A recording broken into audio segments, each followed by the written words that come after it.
Chapter 39. It was the second week in May, in which the three young ladies set out together from Gracechurch Street for the town of Blank, in Hertfordshire, and as they drew near the appointed inn where Mr. Bennet's carriage was to meet them, they quickly perceived, in token of the coachman's punctuality, both Kitty and Lydia looking out of a dining-room upstairs.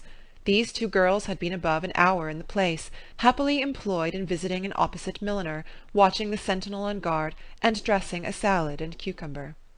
After welcoming their sisters, they triumphantly displayed a table set out with such cold meat as an inn larder usually affords, exclaiming, "Is not this nice? Is not this an agreeable surprise?"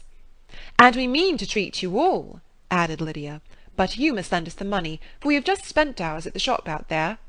Then showing her purchases, "Look here, I have bought this bonnet. I do not think it is very pretty, but I thought I might as well buy it as not. I shall pull it to pieces as soon as I get home, and see if I can make it up any better." And when her sisters abused it as ugly, she added with perfect unconcern, "Oh, but there were 2 or 3 much uglier in the shop, and when I have bought some prettier coloured satin to trim it with fresh, I think it will be very tolerable. Besides, it will not much signify what one wears this summer, after the Blankshire have left Meryton, and they are going in a fortnight." "Are they indeed?" cried Elizabeth with the greatest satisfaction. "They are going to be encamped near Brighton, and I do so want papa to take us all there for the summer.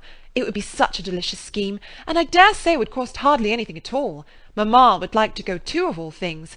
Only think what a miserable summer else we shall have." "Yes," thought Elizabeth, "that would be a delightful scheme indeed, and completely do for us at once. Good heaven!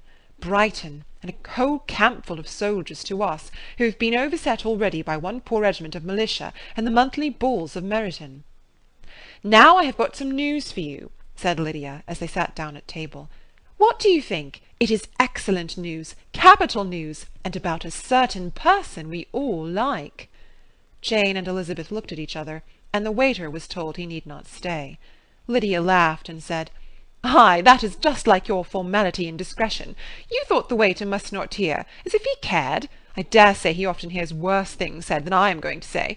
But he is an ugly fellow. I am glad he's gone. I never saw such a long chin in my life. Well, but now for my news. It is about dear Wickham. Too good for the waiter, is it not? There is no danger of Wickham's marrying Mary King. There's for you. She is gone down to her uncle at Liverpool, gone to stay. Wickham is safe." "And Mary King is safe," added Elizabeth, "safe from a connection imprudent as to fortune." "She is a great fool for going away if she liked him."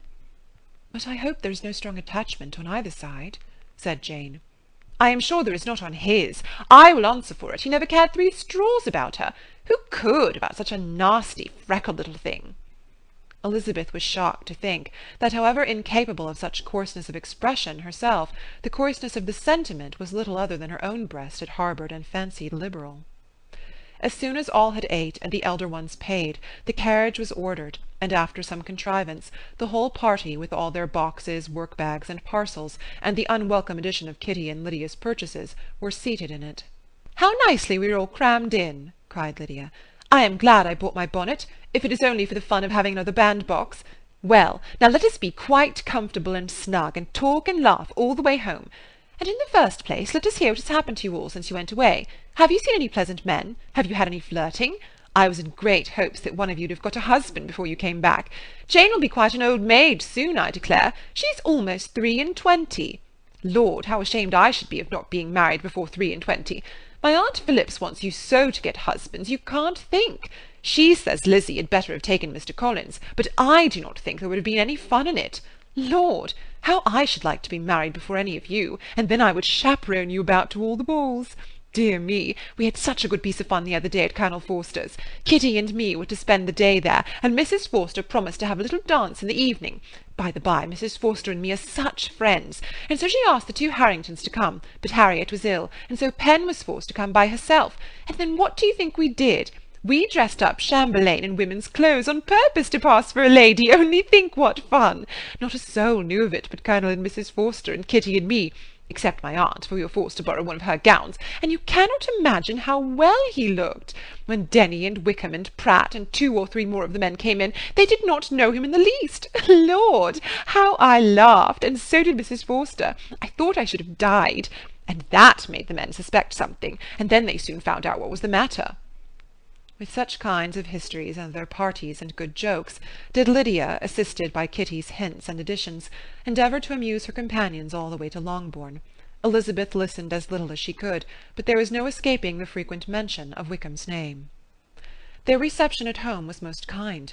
Mrs. Bennet rejoiced to see Jane in undiminished beauty, and more than once during dinner did Mr. Bennet say voluntarily to Elizabeth, "I am glad you are come back, Lizzie."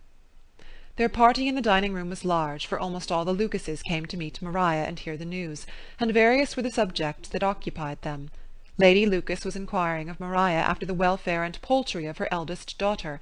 Mrs. Bennet was doubly engaged, on the one hand collecting an account of the present fashions from Jane, who sat some way below her, and on the other retailing them all to the younger Lucases, and Lydia, in a voice rather louder than any other person's, was enumerating the various pleasures of the morning to anybody who would hear her.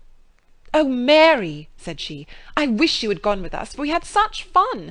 As we went along, Kitty and I drew up the blinds, and pretended there was nobody in the coach, and I should have gone so all the way, if Kitty had not been sick, and when we got to the George, I do think we behaved very handsomely, for we treated the other three with the nicest cold luncheon in the world, and if you would have gone, we would have treated you too. And then we came away. It was such fun. I thought we never should have got into the coach. I was ready to die of laughter. And then we were so merry all the way home. We talked and laughed so loud that anybody might have heard us 10 miles off."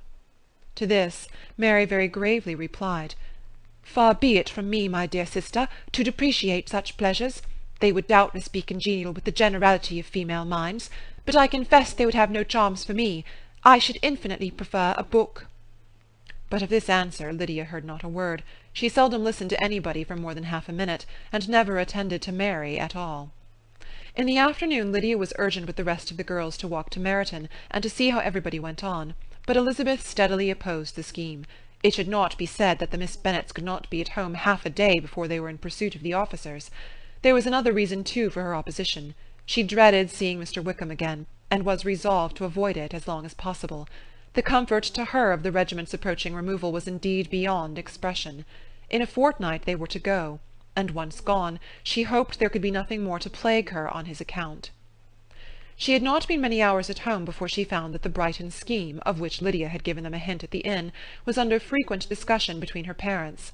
Elizabeth saw directly that her father had not the smallest intention of yielding, but his answers were at the same time so vague and equivocal that her mother, though often disheartened, had never yet despaired of succeeding at last. Chapter 39